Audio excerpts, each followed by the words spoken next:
And now, dear listener, let me tell you something about Morozko.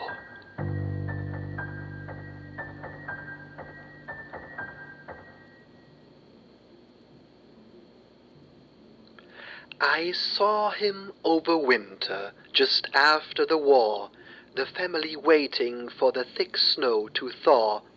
My stepmother sent me to get wood for the fire. Her own daughter never had to in weather so dire.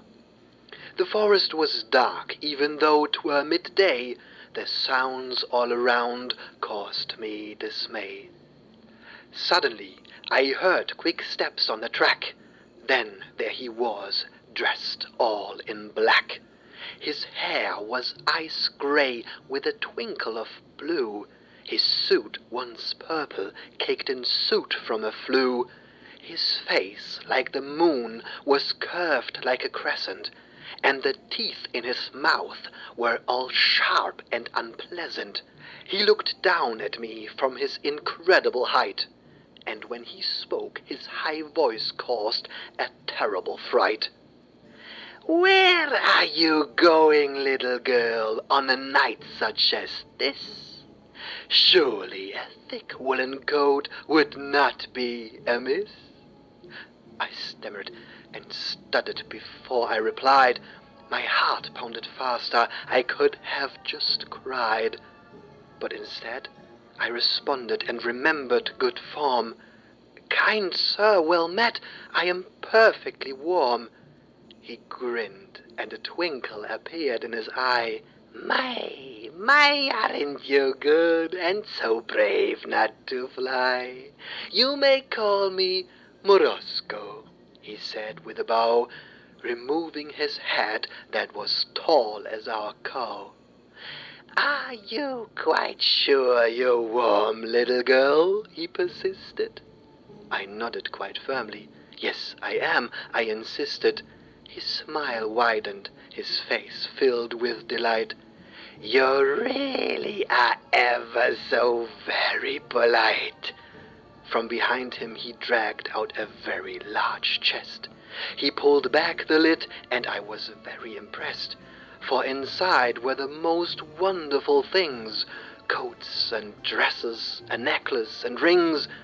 "For your kindness, I will give you all the things in this box." His smile looked a lot like a cunning old fox. "Take them home, little girl, and always be good." Then, as quick as a flash, there was not where he stood. As I dragged home the chest, my heart all aflutter, my father appeared, and he started to stutter. "I thought I had lost you, my sweet one," he said. "You should be safe and warm at home in your bed." I showed him the chest, and he carried it home. My stepmother was angry. She started to moan. "She doesn't deserve that. My daughter is better. Take her to where you saw that old fella." So we walked back outside, I in my coat, and my stepsister beside me, aloof and remote. We came to the place where I saw the strange man. My sister had clearly been forming a plan. "Where are you? I'm freezing, and I want a coat. Can't you see that I'll die out here, you old goat?" Then Morozko appeared, and his face was much grimmer. He'd lost his head, and his face was far thinner. "Why, you nasty, spoiled, and insolent brat!" He screamed at her and caused her to take a step back. "For your rudeness, I really must make a redress." He lifted his hand and froze her to death.